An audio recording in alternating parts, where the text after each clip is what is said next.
Hi, everyone, and welcome to another Home Tech. I'm Seth Johnson, and as always, joined by my co-host and best-selling author, Jason Griffin. Jason, how you doing, man? Oh, you're too kind, Seth. You're too kind. I'm doing great, man. How are you? Good. So, huge news this last week. Jason wrote a book along with Joey over there at One Vision, and they put it out for the world to read. And I say book. I guess it was like an ebook. But it's huge. Yep. It's full of information. It's a book. I'm calling it a book. We're okay with that. Yeah, it's an ebook. We're super proud of how it came out. It's a very comprehensive analysis of the RSM, the remote systems management space. So it's called the Insider's Guide to Remote Systems Management. And we went out and did this in full cooperation and had the participation of really the four major RSM manufacturers. So, Control4's Backpack, Domot's IHG, and SnapAV's Oversea all participated in the creation of this guide, which we're super proud of and really appreciative of their help. And, it's really, really comprehensive guide. It's actually in two different parts, I should mention. I think this is really critical to point out. So there's the ebook, which is, we dive in and we analyze like over 50 different features that comprise a modern RSM platform. And then accompanying that, we've got the RSM Master Feature Matrix, which is an online comparative tool that's 100% manufacturer vetted, where readers can go and check out how these different RSM platforms stack up in terms of the features that we analyze in the book. So really cool offering. We're super proud. Totally free, I should mention. You can download that at onevisionresources.com/RSM, and definitely go check that out. Really, the goal is to provide the readers with all of the information and tools that they need to go out and make the best RSM decision for their own business. We don't rate the platforms per se. This is not an exercise by One Vision to go out and tell the reader which platform is best, but rather to allow them to have the tools to make that decision for themselves based on their own unique business. So we put a ton of work into this, and we're super excited to have finally launched it this week. Yeah, I think so. I've gone through this before, where you pick up Oversea on a couple jobs, and then you go and you have installed Domots on a couple jobs, and then you go and Control4 now has Backpack, so I'll put that on a couple jobs. Yep. Like you get into this like point where you're spread out and you don't know kind of which one works for your company and what it does. And you guys did a really nice job of first of all, saying that like it's time to put your ducks in a row on this, because you've got to figure out which platform you kind of want to sit on for a while, because it's going to be expensive down the road to transition 10% of your customers over to a different platform completely.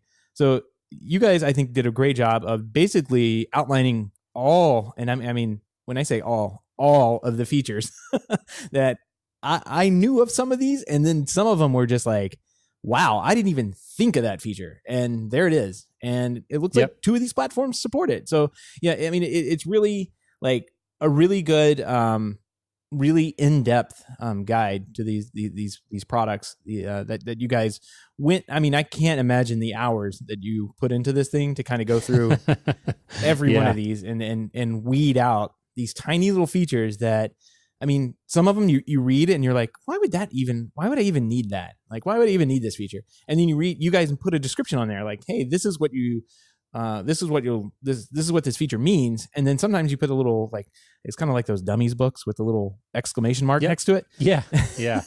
You'd have a little informative piece like, you really need to think about this. And this is a pitfall here. And I mean, there's so much good information in there. Like even the fact, like, Joey kind of gave away how he names his, I don't know, devices. Like it was device name, or the room it serves in, device name, and then like other information or something like that. All those little things, like go and pick them out of this book, because it will make your company better. Like there's tiny little tidbits of information on all over this thing. And I definitely enjoyed reading through it and seeing all this stuff. And then I did go over and look at the giant spreadsheet you guys made, the matrix, I guess you're calling it, of all the products and all the features and like which ones do what. My screen wasn't big enough to see it all. Like my It's a lot. my tiny little MacBook. It's a lot. But yeah, you're gonna need a 4K monitor for this. Like you're gonna need to break out the big boy to see this whole thing.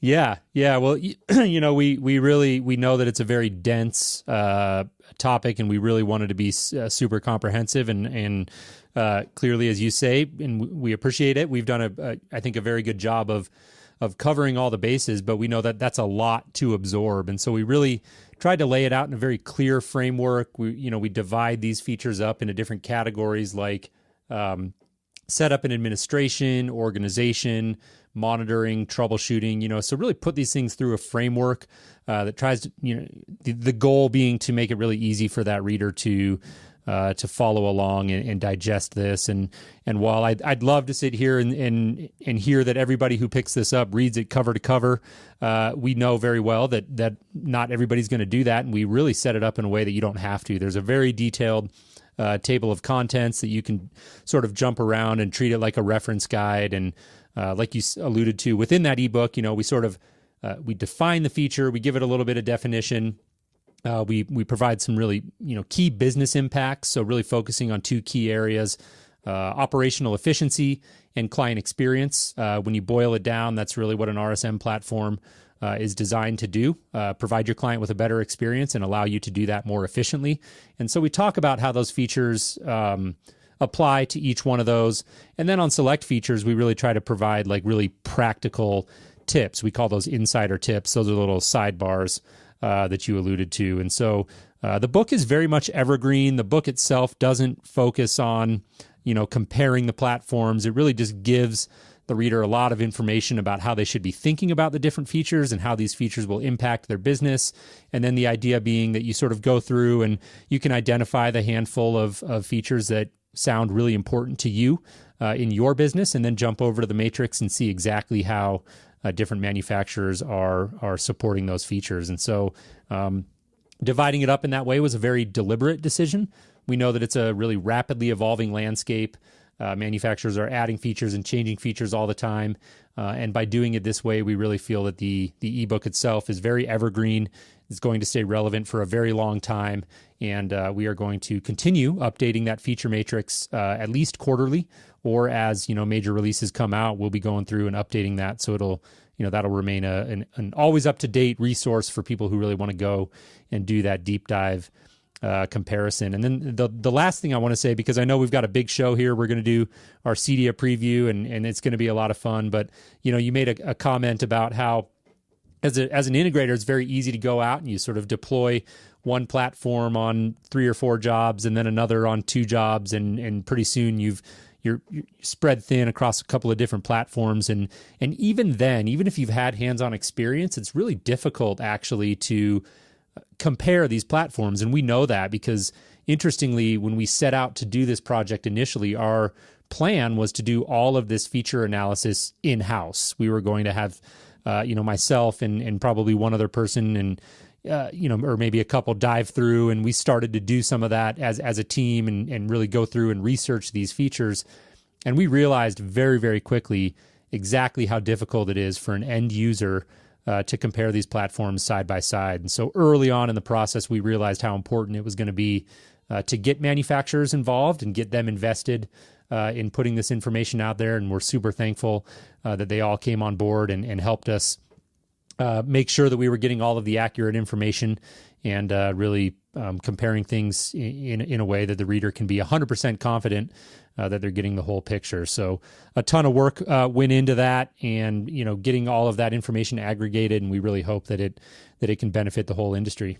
Right. Well, I mean, it is a like you said, a deep dive into the RSM platforms, and I know we've got actually some news to kind of talk about with RSM coming up, but we need to start our deep dive into to CEDIA, where we talk about the things that are going on next week at the show that you're going to be working there, so you'll be standing in the booth. I'm hoping you're selling this ebook for more than free at CEDIA. You guys, we're not. I want to mention that. Yeah, this is totally free, and I don't remember if I mentioned that, but we really did. We did this as something, and we we had conversations about should we charge for it, and we all came down on the side of no, let's make this free and let's try to get it in as many people's hands as possible. We really feel like it's going to raise the bar in the industry, not only for on the integrator side, but we hope that manufacturers as well, now all having visibility into what the other companies are doing, getting broader adoption from the integration side, will really drive this category forward. And we believe wholeheartedly in that, that adage that a rising tide raises all boats. So we're really excited to get this information out there and really hope that it encourages more integrators to go out there and adopt RSM in their business. Yeah, it's definitely needed. You can tell this is one of the things that this industry is picking up on and kind of evolving into and with. IHG has been around for what seems like forever. Like they were the first ones, I think, in this market. This concept of RSM is not a new concept. Like industries have been doing this before. Like I was using Spiceworks way back in the day just to monitor IT stuff in homes, and that's completely like IT geared. Like it's not even close to being for a homeowner. So there's all sorts of stuff out there that is geared towards enterprise IT, but we're getting that now in kind of a not so much a dumbed down version, but like a more smooth and polished version for the home. And I'm glad to see these tools are available finally for home. And I'm really glad that this resource exists. I've said it before and I'll say it again, like the stuff that's over on One Vision's website, like the blog and everything, you guys have done just an incredible job there. I used to scour Integration Pros forums. I used to scour the Control4 forums for business tips and everything. And it's all right there, like literally all right there. If you want to know how to run a business and like what the best practices are, just go to this blog and start digging through it. And it's a free plug for One Vision. So there you go. Appreciate that. No, I mean, it's incredible. You, it really is. It really is incredible what you guys have put together over there. And so I'm hoping to see more of this stuff out of you guys. It's kind of a high bar to set, Jason, right out of the gate. Yeah. Well, we really appreciate that. And we're going to jump into the show here. Do want to address one comment in the live chat. Andrew is asking if I'm going to give my personal opinion on what platform is best. And, this is not me dodging the question. This is after having spent literally months researching these platforms, the answer truly is that it depends. And if you're, curious about what platform is the best, it really depends on the particular situation of your business. There's a ton of variables that go into that, and that's really the whole point of the guide. So, Andrew, great question. I hope that doesn't feel like a dodge, because genuinely, I believe that more than ever, that these platforms are really, really dependent on the type of business you're running and who your clients are, what types of products you're using, that sort of thing. So anyways, go check that out. I think Andrew actually may have already downloaded it. I believe I may have seen his name come across early on, and so we appreciate that. But let's jump in. Like I said, that was a pretty long intro, but I appreciate the opportunity to share that news about our ebook with the audience. But let's get started. We've got a jam-packed show here. We're going to do our CEDIA 2017 predictions. Before we do that, Seth, I know we want to take care of a couple of quick housekeeping things. Number one, I'm going to hand it over to you here, because hats off to you. You've really been doing a great job on all the legwork of this. The HomeTech Happy Hour at CEDIA. Why don't you give us the latest on that? All right. So we have, I haven't cut the form off, because I'll probably just put this information on this page before the show goes up on Friday or tomorrow, or whenever I get done editing it tonight. The HomeTech Happy Hour will actually be at the Field Authentic Irish Pub and Restaurant on Fifth Ave in San Diego. There, we're good to go there. I'm thinking we'll start. I'll be there around 5, just to kind of get there, get set up. I guess I don't think I'll have anything to do get set up. What I mean by get set up is just get a drink. And anybody starting from 5 p.m. on can actually meet me there. I know that the show goes till 6. I don't know if you can, get out and get down the street a little bit, by 5. So if anybody wants to, they can wander in between 5 and 6 p.m. I'll probably be there up until the point where I might go to the Control4 party, which is a little bit further away. I may have to like Uber a car there or something, just to get over there. But if the Irish pub is as good as it looks, I might just stay in Ireland all night. So there's also we'll see where the night takes us. Yeah. There's also a hidden speakeasy next door, which I found out. There's like a lawyer's door next door, which isn't a lawyer's door. You just kind of like walk in, and it's actually a hidden bar right there. So this place is about a 3-block walk from the convention center. It's not very far, kind of in that gaslight district? Gas lamp. Okay, so Gaslamp district. I mean, you literally come out of the convention center, walk under the arches that says Historic Gaslamp, and just keep walking for a couple blocks, and it's right there on the left-hand side of the road. So it's great. I will be there starting around 5 and on up until I can drink no more, I guess, and or everybody bails and goes to the bigger parties. But that's where I'll be. Yeah. HomeTech Happy Hour, the Field Authentic Irish Pub. If you want to know more, HomeTech.fm/happy hour will get you there. Awesome. Well, yeah, like I said, hats off to you, and want to make sure everybody listening knows Seth deserves all of the credit for setting that up. So well, somebody really was writing a that. book, so I'm like calling around restaurants in San Diego trying to find a place that doesn't have a divide and conquer. Yeah. So it's somebody's doing something for the industry. Yeah. So yeah, right. Well, do you want to hit a quick pick of the week here? Or should we jump into CEDIA? What do you think? Yeah, let's hit the pick of the week. So the pick of the week this week could not be anything other than the New Yorker cover for September 4th, 2017. This thing is haunting to look at. I can't describe it any other way. There is a small child sitting in the middle of the floor of a living room, kind of crouched as small children do over an iPhone, like a phone of some type. Smartphone. Yeah, smartphone of some type. And in the background, you just see this black screen on the TV. Like, yep. It's so black. And just looking at this, if anybody doesn't think this is where this is where the industry is going when this little child grows up, like, man, I don't know. There's so many levels to this. Like, there's just so many levels. This is where content comes from. This is where these children will know how to get their content, and that TV is off, and that is what we specialize in right now.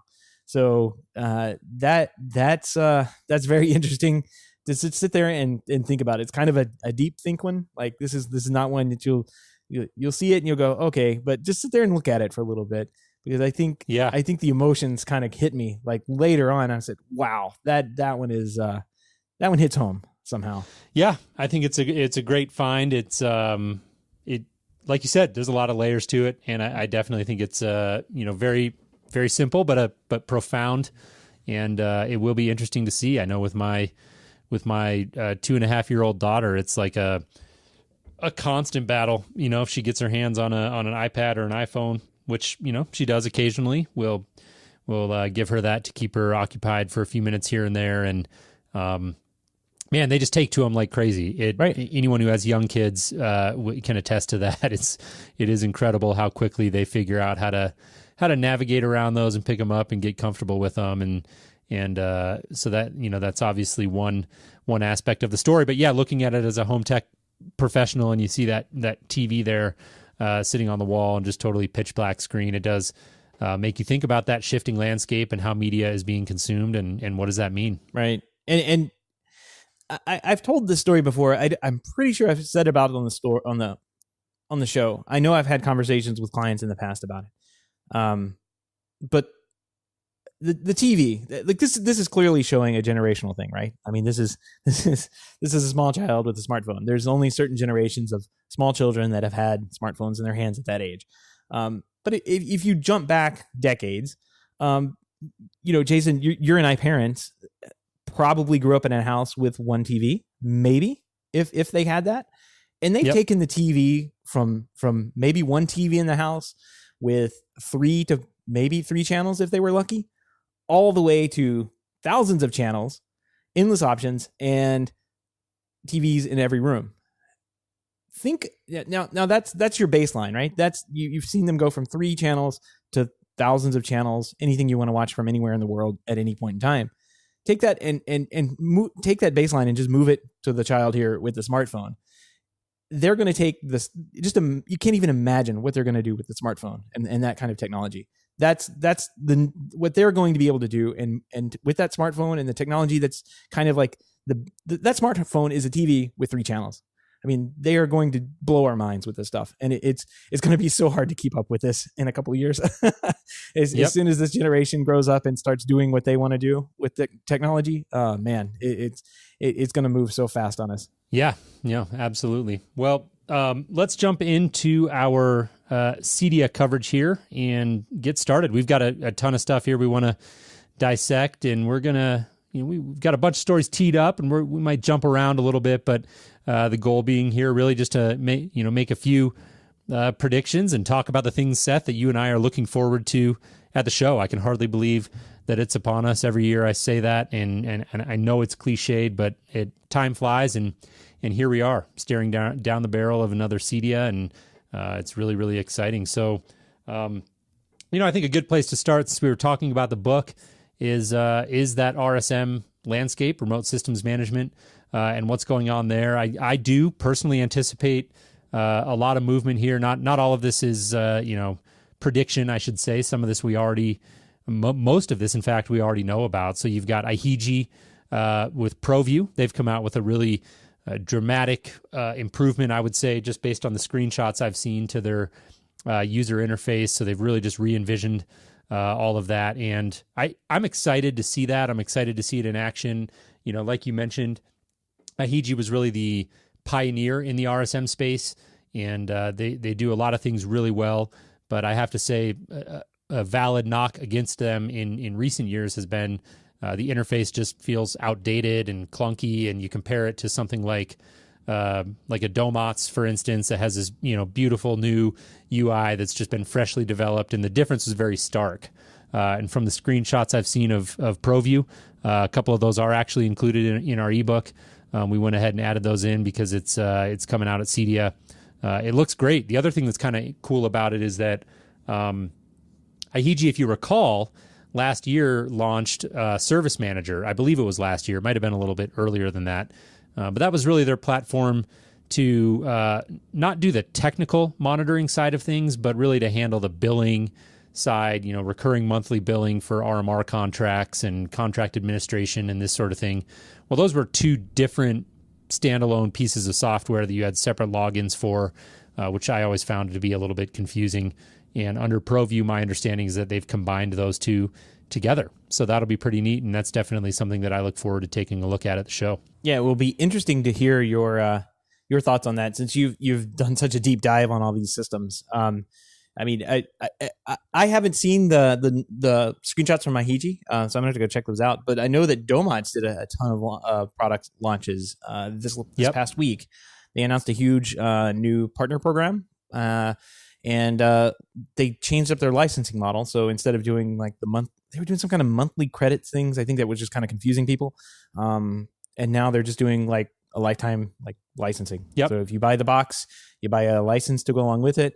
You don't have to worry about paying reoccurring, I guess, fees every month or every year or anything like that. You just one time and you're paid. I think that kind of aligns with the other ones, some of the other ones in the rest of industry. I know that Backpack is kind of the same way, where you kind of buy it and it's the price for the service is built into the router that Backpack runs on. So interesting to see them move that way. I think Oversea may have moved to like a free model kind of too, where if you're on that platform, there's no cost for it as well. I don't know. I'm kind of a little bit behind on that. Yeah, I know pricing that you guys is tough. Pricing is tough on these things, and it's actually something that we left out of the book. We were debating. We kind of wanted it in there.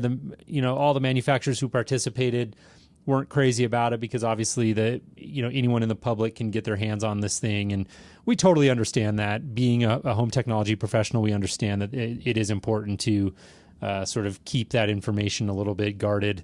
To a certain level anyways, but right.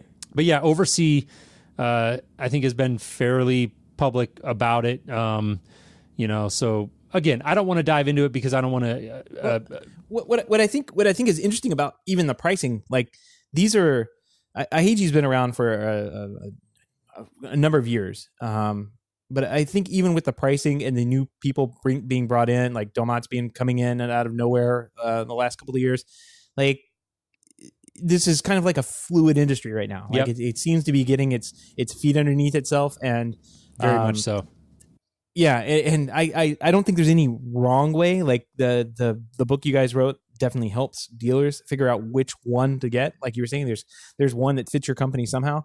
But I don't think that, like, I don't think we've seen the last of this. I think there's probably more to be developed on this as we go in time, and maybe next year we'll have another one of these conversations, and you'll be updating that matrix a couple of times because somebody else has decided to change either pricing, or somebody else has come into this market and become a major player in it. So will be very interesting to follow this as I think we have, and I think that you coined that term RSM. Like that's your term, Jason. Yeah, it's cool to see it kind of taking hold. I definitely felt a year ago after CEDIA that this had stopped being a small collection of products and had really become a category. So that RSM term is something that I threw out there, and it seems to have taken hold, which is pretty cool. I think going back to Domot's, one of the big things, I think you almost buried the lead a little bit in something that's gotten lost in the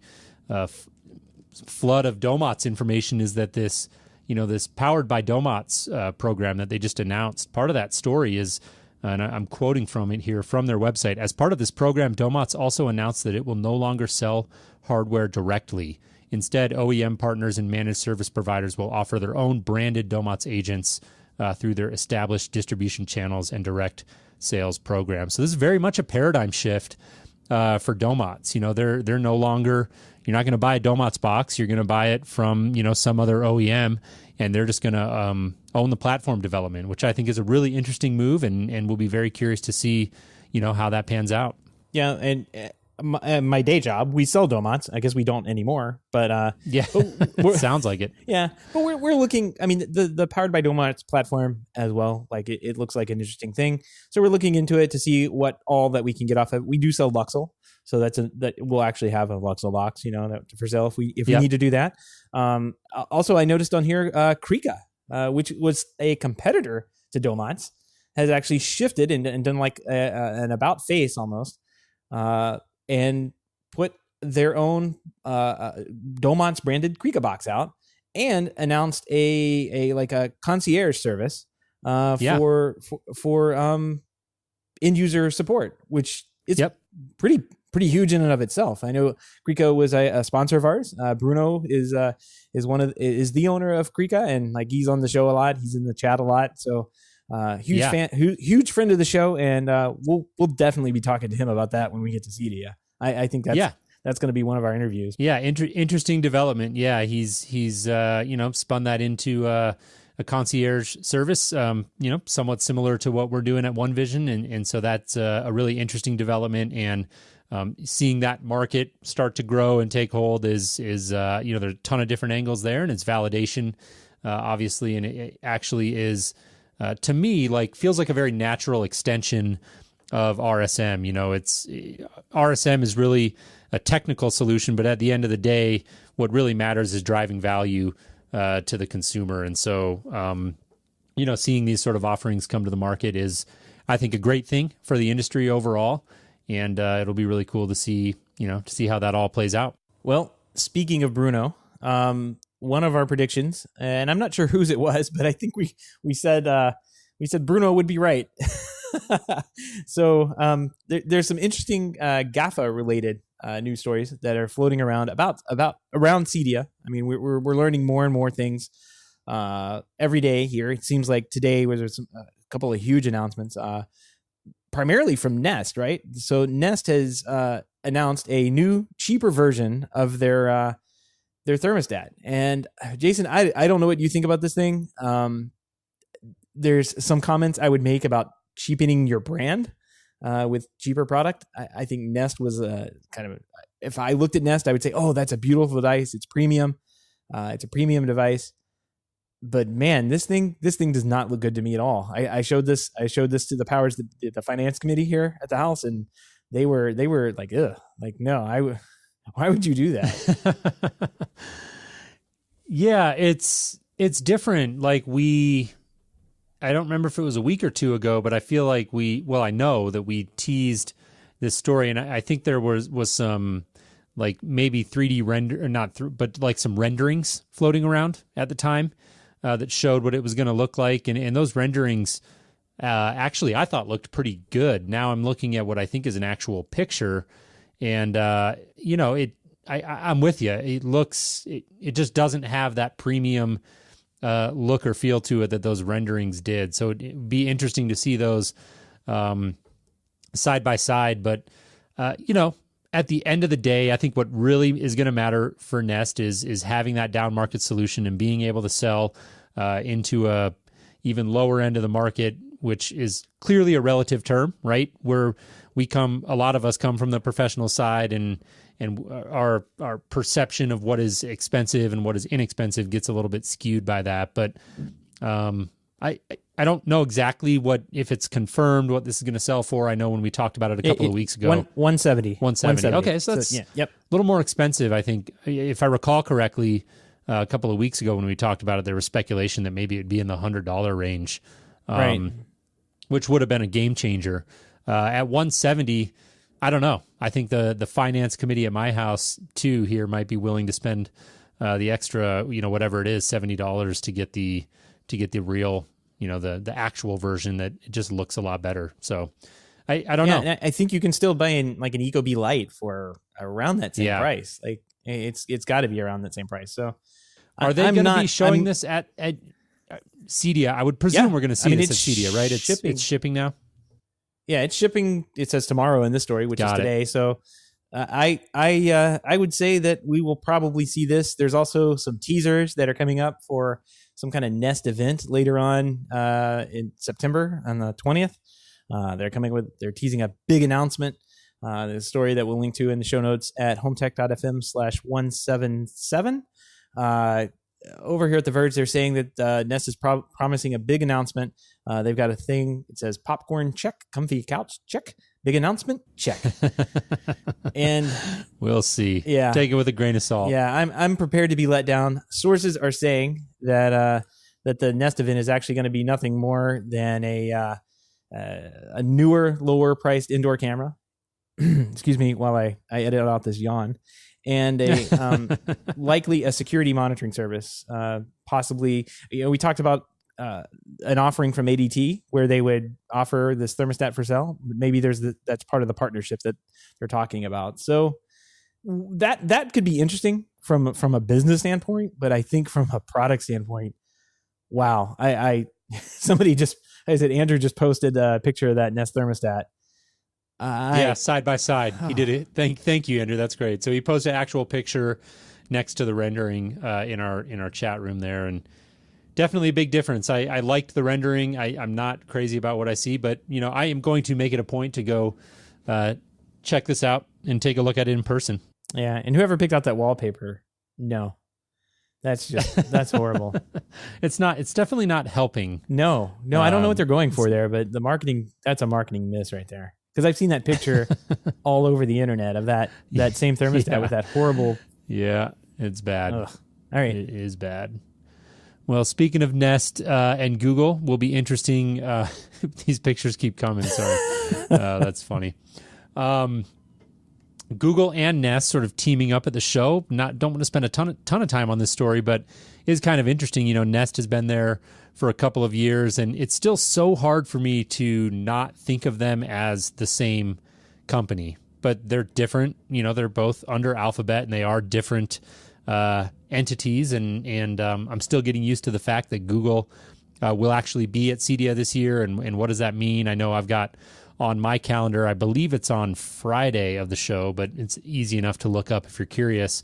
CE Pro is conducting they're calling a fireside chat with Google and Nest. And I'm going to make every effort to be there and check that out because I do think it'll be interesting to hear what they say. I did read a blurb that, any Nest Pro dealers now will have access to presumably some sort of special pricing on Google products. And there's, a lot of overlap there with Google's Wi-Fi products and, of course, Google Home now and Nest. So interesting angle there, and definitely one that I plan to spend at least a few minutes checking out while I'm at the show. Yeah. So this is kind of silly the way Google has set up here. Like if you were at CEDIA last year, kind of right behind the Control 4 booth, there was a Google Chromecast booth. I think it was around Savant, like kind of between Control 4 and Savant, there was a Chromecast booth.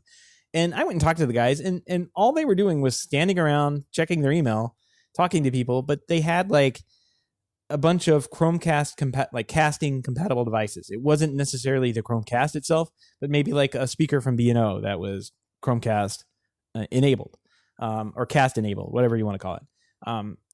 And that they were just like, oh, we're here just to kind of make you aware of the products that exist with Chrome and work with the casting technology.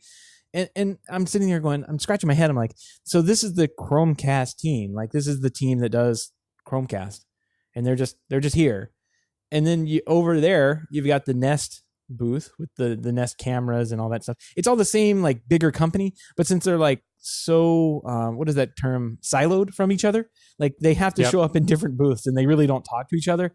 And I imagine like the guys that showed up at the Chromecast booth probably had nothing to do with the Nest people. Like, they're just completely different entities, companies, work different hours and that kind of thing. Never like, even met each other. Probably never even met. Right. So like it's a head scratcher that these guys don't, like, these companies don't come together and offer their products kind of in the same way. And I think this is to Google's credit, or whoever's running this credit, like the VPs over these entities credit, they are attempting to bring their products into CEDIA in a way that like puts them all under one umbrella for everybody to kind of look at and talk to and be able to make the same decisions and everything. I think this is extremely encouraging for Google in this case, because otherwise you see strange things happen. Like the Google Wi-Fi, that's a completely different team. Like you see that all over the place, like at Best Buy and big box stores, but you don't see them at CEDIA.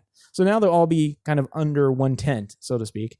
And I think that's pretty big. It's kind of a maturing of those companies to work within the CEDIA crowd. And that'll be interesting. Again, this is kind of all under the GAFA umbrella, right? Like this is still a conversation about that. And I think those companies are coming into CEDIA and figuring out how to work within CEDIA. So it's kind of interesting to see that melding that we observed between the two industries, like DIY and the CEDIA related industry.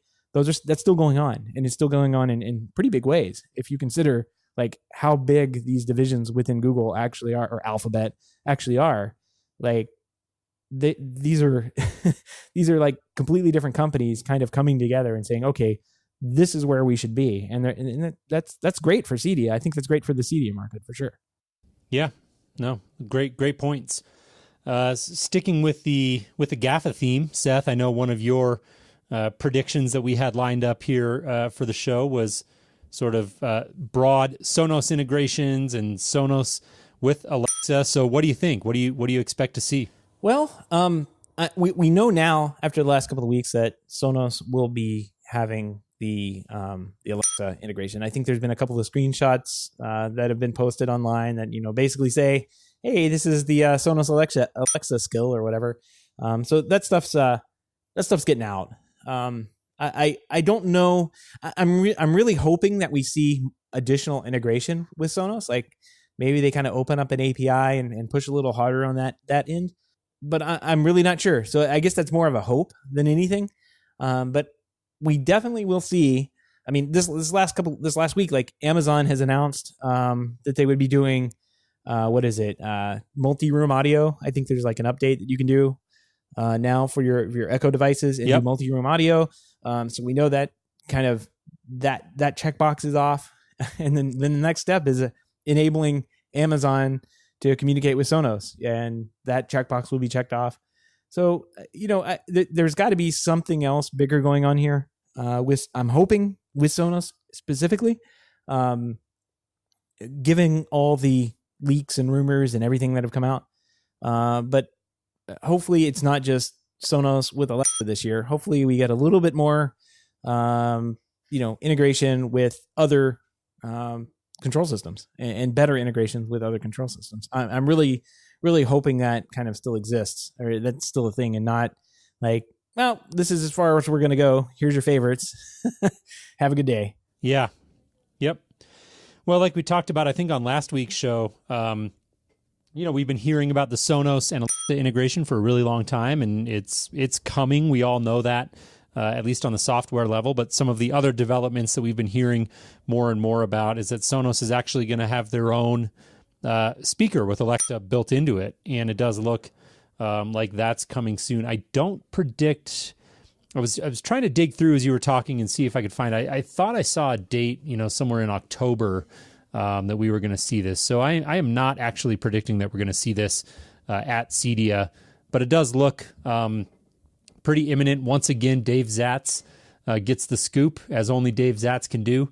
So there were a number of stories circulating around the internet about this week, and most of them were citing Dave Zatz's story. And it looks like there's some FCC filings that he found that really point very strongly to the fact that the Sonos and Alexa integration is not just going to be limited to software, but they will actually be coming out with their own speaker with Alexa built in. And so, of course, that's consistent with the privacy story that we talked about last week, and how Sonos is sort of drawing a hard line with their privacy policy. I do think that story has been getting a little bit overhyped. People are overreacting to it a little bit. What Sonos is basically saying is like, you have to accept our privacy policy or you won't get any further updates. Right. They're not saying because they've integrated. They're not saying like a new feature, because they're going to have voice control. Yeah. And like that's a very big deal from a privacy standpoint. And so what they're saying is, you won't get updates anymore. They're not saying like, accept this or your device stops working tomorrow. Right. And I feel like that's sort of been getting a little bit overhyped and maybe misunderstood in the media, but that's a tangent. So just, coming back full circle, we'll be very interested personally to see what Sonos is showing at the show. And it sounds like even following CEDIA, we may see some big news out of them regarding a new piece of hardware. So that'll be pretty cool. Yep. I hope that we get to see something at CEDIA. I hope that they don't just kind of like punt it down the road a little bit further. Considering what Sonos dismissed the CEDIA channel.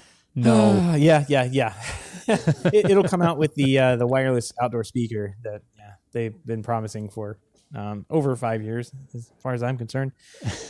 Sonos. Well, kind of looping back to that conversation we had about Amazon getting multi-room audio. People inside the industry aren't waiting. And I think one of the biggest things to come out of the CE Pro CEDIA preview that Julie Jacobson puts on every year was this Amplify, the Valet Amplify by Origin Acoustics. Valet amplifiers, yeah. Yep. Really, really cool. I've got thoughts on this. Go ahead. No. You go I first. Love this you product. Go first. Okay. I'm going to jump in here. I actually, Seth, first of all, I think we're going to have to start doing our CEDIA sort of look ahead or prediction show a little bit earlier because, I don't want to say we got scooped here, but like, I feel like my prediction is totally, it's not a prediction anymore. Like we know, but actually coming into the show, one of the things that I have been thinking about and was gonna put out as one of my predictions is like we are going in the CEDIA channel to start seeing solutions that bridge the gap. What I see happening right now is you've got great products like Amazon Echoes and Google Homes that work really well and they're very inexpensive and people absolutely love them. But you've also got clients at the very high end of the spectrum who are building ultra luxury homes or even, not even ultra luxury, just, mid to upper end of the market who are looking for a very clean aesthetic and don't want things like that sitting in plain sight on the counter. And I see an opportunity personally for the custom integrator to find the middle ground there and come up with solutions that will allow that inexpensive functionality and that really robust and continually updating functionality of these sort of platforms to be integrated into the home in a very architecturally pleasing way. And so that's something that I've actually hinted at in past shows and has an idea that's sort of been percolating. But hats off to Jeremy Burkhart and the team at Origin. To me, I think this is a brilliant looking product. I think they're going to do really well with it. I think that it's one of those products, at least for me, that I look at and say, why didn't I think of that sort of thing? Will really allow integrators to go in there and finally have a real tangible value add for clients who are interested in something simple like an Echo Dot or the Echo system in general, and how they can go in there and add some value to that in a tangible way. So I love it. I think it's a cool product, but I'm curious to hear your thoughts.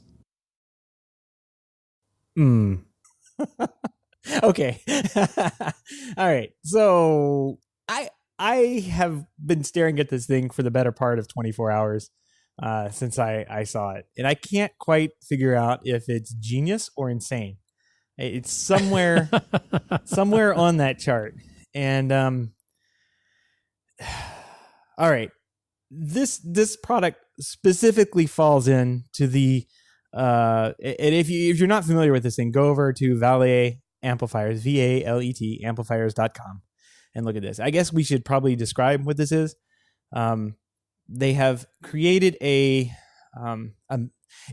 talked about this last week, right? So there was a post on Reddit that said, "Oh, I found a way to hide my Echo Dot," and they had it shoved up into a recessed can, and you could see the little thing up in the recessed can. We kind of joked about it. How do you turn off the power to the lights? Blah blah blah blah. Well, this is an Origin Acoustics toolless mounting system where you have a speaker mount that you put into the ceiling, and then you pop in looks like an adapter plate with an Echo Dot, and pop that into the ceiling, and then put a nice little speaker grill over the top of it, so you don't actually see this Echo Dot sitting in your ceiling. It just looks like a regular in-ceiling speaker, like maybe a 6-inch speaker.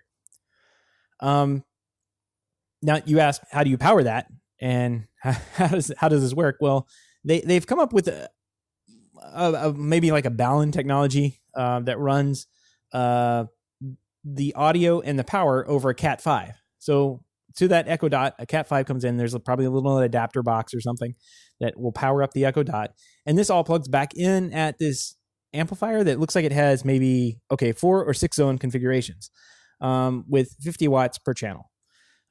So then you have regular speakers wires that come off that and go back up to in-ceiling speakers. So what they've done is they've created a multi-zone audio system using Echo Dots primarily, right? There's really no other source other than the Echo Dot to tune in anything. So you yell up into the speaker and audio will come out. And this falls into the category of products that integrators will use to simply cut a hole in somebody's wall. Like, I sincerely believe that there are products that we only sell because we like cutting holes in drywall. And oh, come on now. I'm looking at the iPod dock, like that costs more than the iPad itself. Like, come on. This product has such a short shelf life to me. Because as soon as the Sonos stuff comes out that we've been talking about, it's completely replaced, right? Like, as soon as Sonos integrates with Echo Dots, then you're stuck with the little Echo Dot sitting on the kitchen counter, or you can use the little mounting system that we talked about and plug them in. But I don't know. I just don't see this as being like a forever product. It's an interesting idea, but I don't see it taking off. And that's just me. Like, I think that there's better solutions design-wise to go in than cutting holes in somebody's ceiling for an Echo Dot. I don't know. We'll see. We'll agree to disagree for now. I think that I think it's a really interesting product, and I actually predict that it's going to do very well. But only time will tell, and we'll see. We'll see. I think it's funny that integrators. I personally, when I was an integrator, I didn't enjoy cutting holes in walls, but we'll find a way. I always found a way to. Yeah, of course. But no, I think that the point of this thing is, like, people really want that functionality, and there are a lot of people who really want that functionality that also want it to to blend in very seamlessly with their home. But I think this is a dated technology already. Like, this uses wires where software should be used. Like, software could, and we have proven now that software can tie an Amazon Dot to a Sonos speaker. That is coming. And this product is instantly replaced when that comes out. Like that. But this is about the, like, how does the software solve for the microphone? Like, oh, you still like would, this you is would still about, use an Echo Dot or an Echo Show or Echo whatever. Put that in the kitchen. Sitting on the counter though? Oh, like an animal, right? Like everybody else. No, but that's the whole point. That's the whole point, though. That's what I'm saying, is that a lot of people actually, that is very important to them. Like, it's not the majority of the population can put an Echo on the countertop and not even think twice about it. I've got one right up in my kitchen. Right. But there's a significant portion of the CEDIA clientele who actually really don't want that. And I've worked in these markets where, I mean, you try to float that in front of a homeowner at that level or a designer or architect, and it's just like, no, put it in the closet. Well, you can't, because that's the microphone. So how are you going to put it in the closet? So that's what this product solves for. So I guess I don't know. I guess we have to agree to disagree on it. I think in those types of client situations, I think this is probably the wrong product. And guess what, Jason? Josh AI has come out with the product for you just in time. They have released a new hub. Got to ring that bell for these guys. Love it. So Josh AI, the automation company, has come out with the Josh AI Micro, which is a new control home automation hub that looks very similar to what we've described here, like a nice looking, maybe kind of, I guess the article here describes it as a flattened out Google Home, I guess is the best way I've seen it described. It looks just like kind of a dot, an Echo Dot that's kind of been like, has edges that kind of come out of it. Like it's more a rounded shape, I guess is where I'm going with that. It's got a kind of like a full color, like LED array that goes around. So it's not just the three colors like blue, green and white and red that you see on the Echoes. So I don't know. I watched the video on this thing and I'm just blown away. This could replace the Mac Mini, and just be a standalone system inside the house and work just like any other Josh system.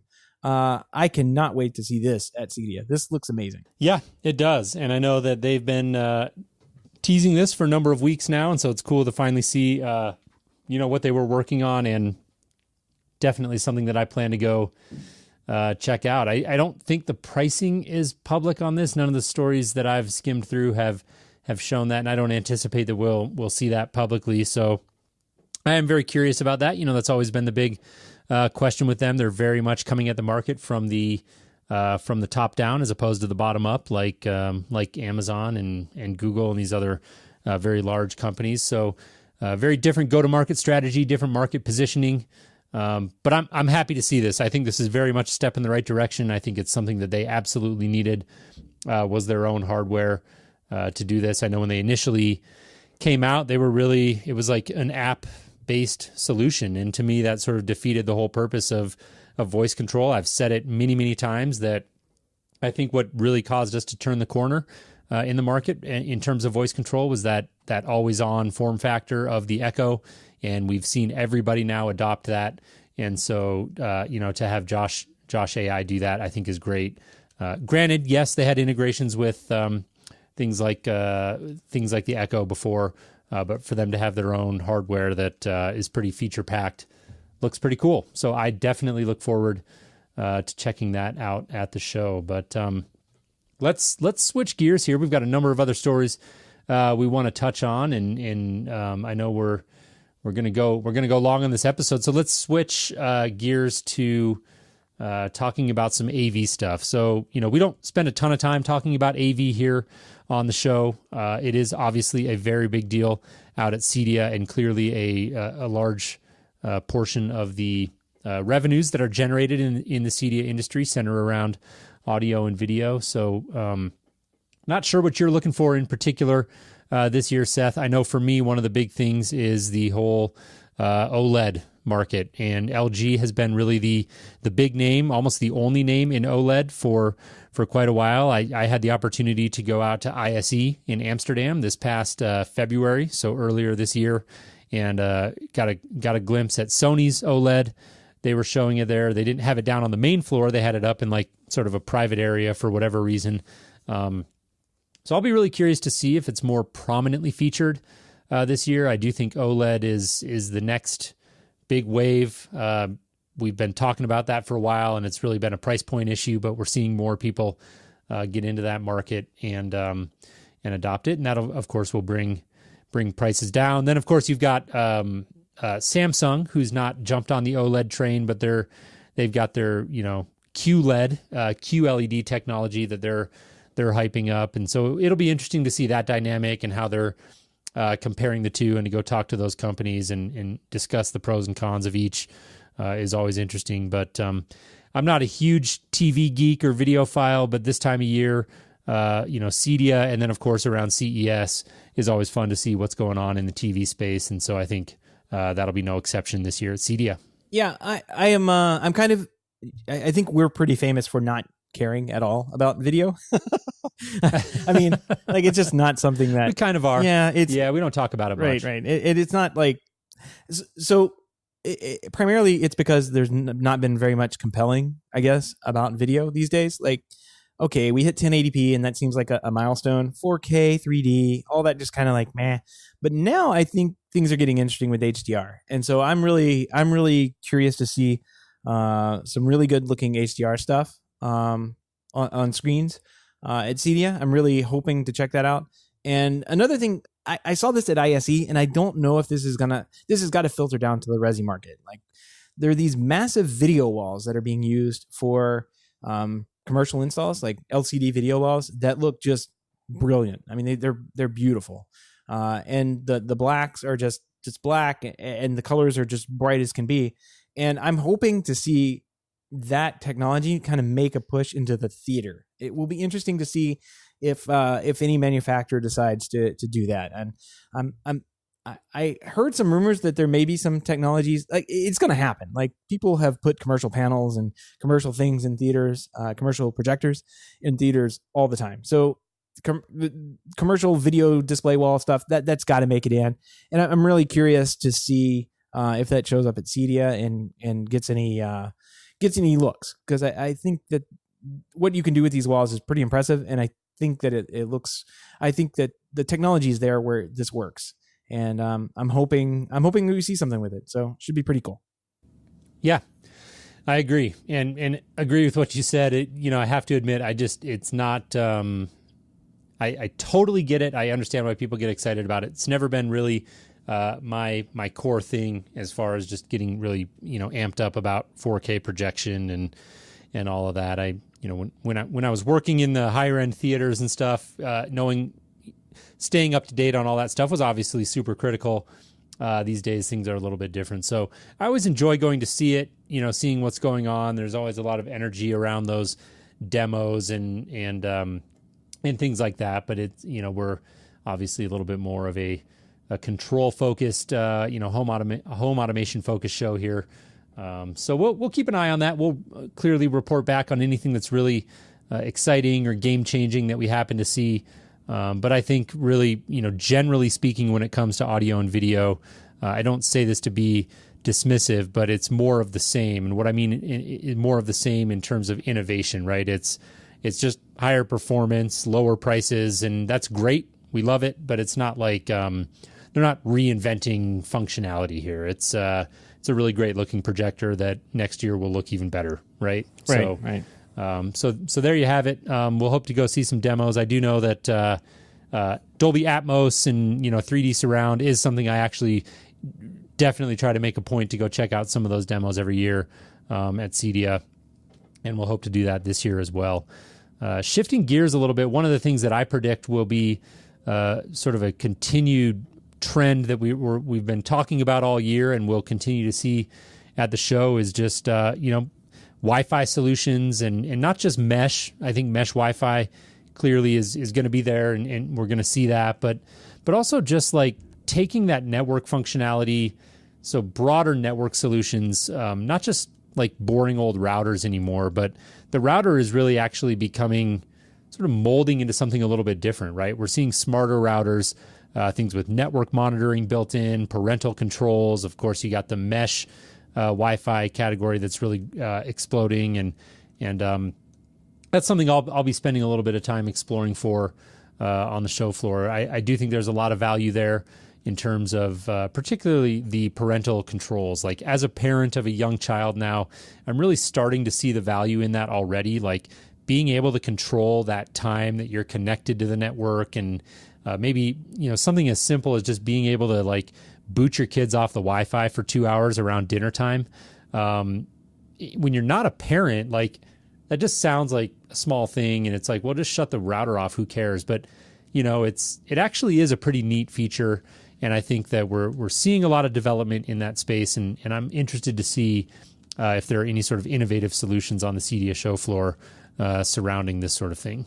Right. I think the company Router Limits will be there. I've seen them used for that kind of thing. Yep.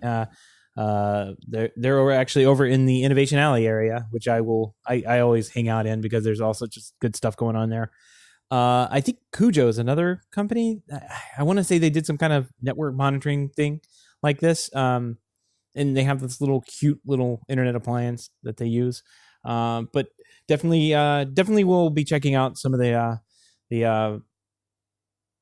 networking type products there. I saw that Ubiquiti had a huge booth this year. I think the last couple of years, it's just been a couple of guys sitting at a table. With interesting. With a couple so they've like stepped up the size of their booth. Yeah, I was pretty impressed. I mean, cool. I think they've got the Amplify product, so they have a little bit more to show that would go into a residential home, besides like their enterprise gear that gets used in the bigger homes. So I think that they've just kind of stepped up the game and gotten a bigger booth this year. So it will be interesting to see. I kind of have those written down. Ubiquiti, Router Limits, Open Mesh is actually there. They have a smaller booth, but oh really? Yeah, they'll be there as well. So that's kind of cool. like another mesh. It was kind of like Ubiquiti before Ubiquiti got big, and I guess competitor to Ubiquiti as well. They kind of like they're kind of like an open source solution, right? Yeah, I think that's their whole thing. I think they have some type of open source thing behind them. But I know a lot of IT guys have used that particular product in the past and sworn by it. So we'll be interested to see what they have to offer at CEDIA this year. Yep. Yeah, I don't know if how much of it we'll see. I don't know if this is really a CEDIA story per se, but I know recently Samsung came out with their router that has smart, or at least announced. I don't know if it's shipping or not, but their router that has smart things built into it. So I think that's something we'll, if not at CEDIA this year, at CEDIA's moving into the future, we'll start to see that really cross functionality built into routers, and perhaps the days of the dedicated home automation hub are numbered, and that functionality is just going to be built into the devices around us. A couple of weeks ago, we talked about Eero. That's a company that I think has been, at least, I have to admit to not having direct experience with the technology, so I don't know how well it's working for integrators out there and people who have used it.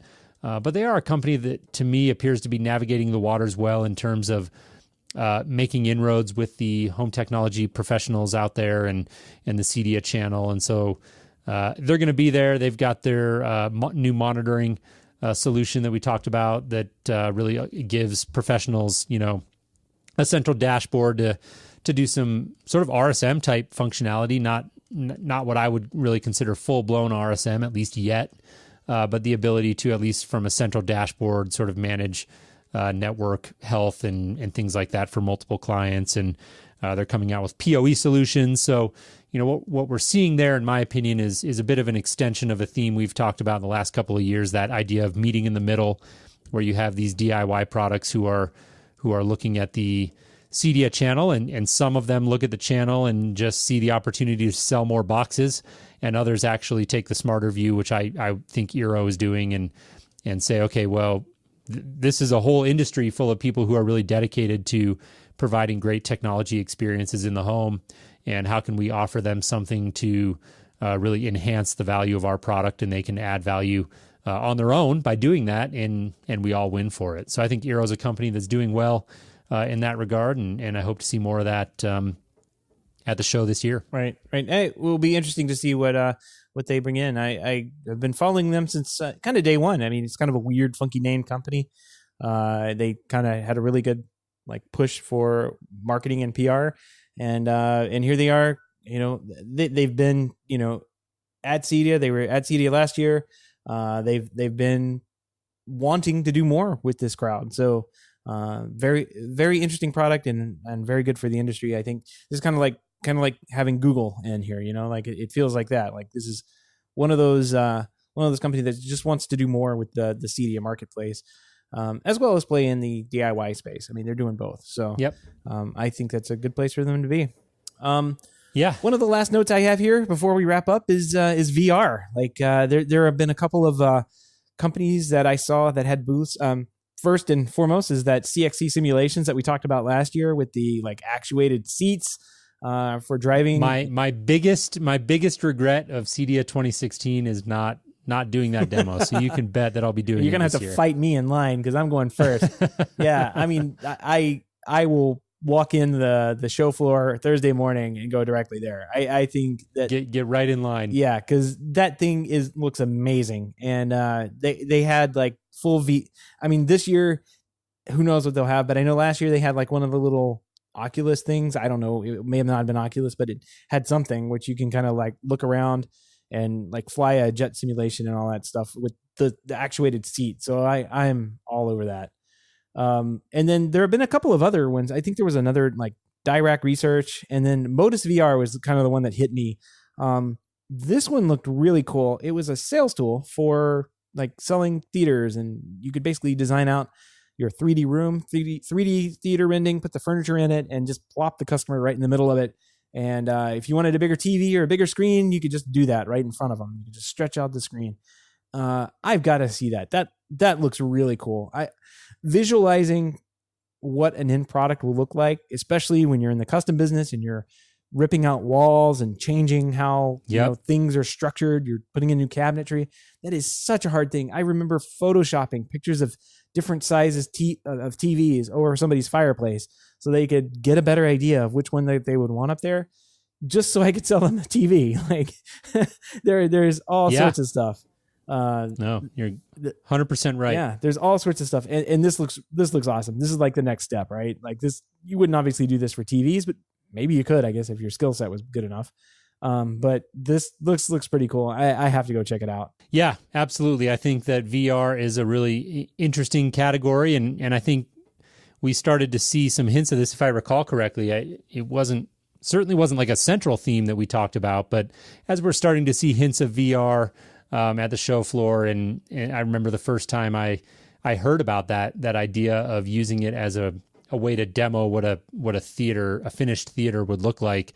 I thought was such a fantastic idea because having had the opportunity in my career to work in a number of especially these very high-end theaters, it's super difficult to conceptualize that, even if no matter how many of these rooms that you've worked in before, when it's like bare studs and you're just, the room is just being framed out, it's hard to imagine and wrap your brain around what that finished product is actually going to look like. And when you're dealing with that kind of room, especially, and you're talking about a client who's getting ready to write a very big check to have that executed, that ability to show them the finished product and what that's going to look like is super important. And, obviously doing that in something like SketchUp is, has been around for a while, and that's a way to do it, but that's not the same as being able to really like virtually sit in that room and experience it in that way. So from a home technology professional standpoint, from a business standpoint, I think that's awesome. And then of course, the first one you alluded to, I forget the name again, CXC. CXC, yeah, simulations. CXC. That's just fun. That's just downright fun. Yep.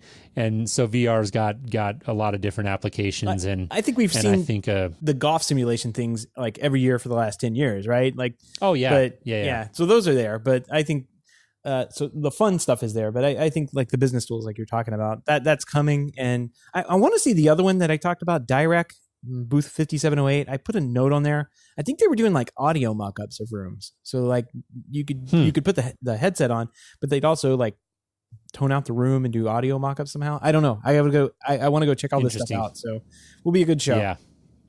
Yep. Well, really interesting. We covered as much as we could here in a reasonably length show. It looks like we're sitting at over an hour. We're going to wrap up. We had, quite a bit to cover here. And as we always do with CEDIA, we're really, really excited about the show. I think it's going to be a lot of fun. I know that, again, that Home Tech Happy Hour, if you're interested in joining us for that, go check out the site. I think there's a banner right across the top. So HomeTech.fm, click on that banner.